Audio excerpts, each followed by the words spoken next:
सुबह की रोशनी घर से उतरी। वसुंधरा रसोई में धीरे बाहर निकली, चेहरे पर थकान और आंखों में खालीपन। हाथ में चाय की ट्रे थामे हुए आंगन में बैठी दादी कुसुम अखबार पढ़ रही। दादी ने मुस्कान देकर उसे बुलाया, आओ बहू, मेरे चाय यहाँ रखो। वसुंधरा ने चाय दादी को दे दी। दादी ने ध्यान से उसका चेहरा देखा। तुम्हारी आंखें आज कुछ कह रही हैं। बहू, सब ठीक है ना? तुम्हारी तबीयत? वसुंधरा ने सिर झुकाकर धीरे कहा, हाँ माँ, बस नींद कम हो गई है।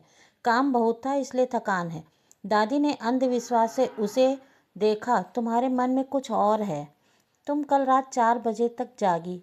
रसोई की बत्ती तब भी जल रही थी। वसुंधरा चौंकी पर बोली, शांत स्वर, कुछ काम थे इसलिए देर हो गई। दादी ने लंबी सांस लेकर कहा, राघव का फोन आया था क्या? वसुंधरा ने एक पल को आंखें बंद। उसे याद आया रात का संदेश। राघव ने लिखा था, मत आना, मैं ऑफिस में व्यस्त हूँ, अभी शायद इस महीने मैं घर ना आऊँ। वसुंधरा ने दादी से सच छिपाया। उसने बोला, वह बहुत व्यस्त है। दादी ने नाराज होकर सिर हिलाया। बहू, 2 महीने हो गए पूरे, राघव को घर आना चाहिए। कभी तुम भी पत्नी हो, कोई मशीन दिल होता है, भावनाएं भी होती हैं, पर वह लड़का समझता ही नहीं। वसुंधरा चुप रही, कुछ न बोली।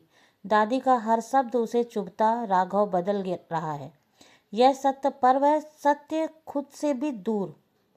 उसने दादी को शांत करने को कहा। सब ठीक हो जाएगा माँ, आप बैठो। दादी ने बस आंखें बंद कर ली। तभी छोटी साली रिद्धि बाहर आई। रिद्धि ने पूछा, भाभी भैया कहाँ हैं? वसुंधरा ने बोला, उसे काम है। रिद्धि ने हंसकर कहा, हमेशा काम, कभी खुद को भी समय दे लें। भाभी आप जाओ ना उनके पास। अचानक दादी ने यही बात दोहराई। दादी ने कहा, बहू तुम ही जाओ, राघव को सरप्राइज दो, एक बार उसका मन भी खुश हो जाएगा। तुम दोनों बात करके मन साफ करो। रिश्ते दूरियों से टूटते रहते हैं, पास जाने से मन साफ होता है। वसुंधरा अचानक शब्दों में अटक गई। माँ, मैं अकेले कैसे जाऊंगी? वहाँ यह घर, बच्चे, काम सब मेरे हैं। दादी ने कहा, मैं संभाल लूँगी। रिद्धि भी मदद करेगी। तुम ना डरो, तुम जाओगे तो राघव खुश होगा। रिश्ता बसता है, तोड़ना नहीं चाहिए। बहू, तुम कल सुबह की ट्रेन पकड़ो। वसुंधरा का दिल अचानक घबरा गया। उसे लगा कोई बड़ा सच सामने, पर वह खुद भी समझ ना पाई। वह सोचती रही, क्या सच बदलेगा? क्या राघव मुझे देखकर खुश होगा, या फिर मैं उसे परेशान कर दूंगी? पर दादी की जिद के आगे हार गई।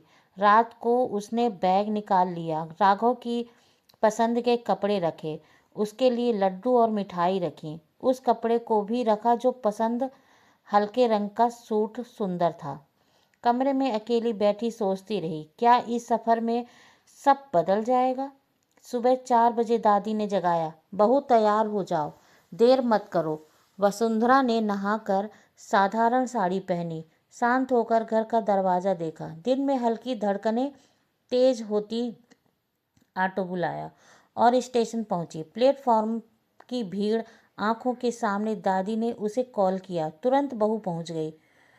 बहू ठीक हो? वसुंधरा ने कहा, हाँ माँ ठीक हूँ, राघव को देखकर सब ठीक हो जाएगा। दादी ने फिर, वह फ़ोन करते रहना, तुम्हारी खबर मिलती रहे, जरूरी है। वसुंधरा ने मन भारी होकर हाँ कहा। ट्रेन धीरे धीरे स्टेशन छोड़ने लगी। वसुंधरा खिड़की से बाहर देख रही। पेड़, खेत, घर सब पीछे भाग रहे। दिल में डर, उत्साह दोनों थे। वह सोच रही, राघव क्या कहेगा? क्या वह खुश होगा?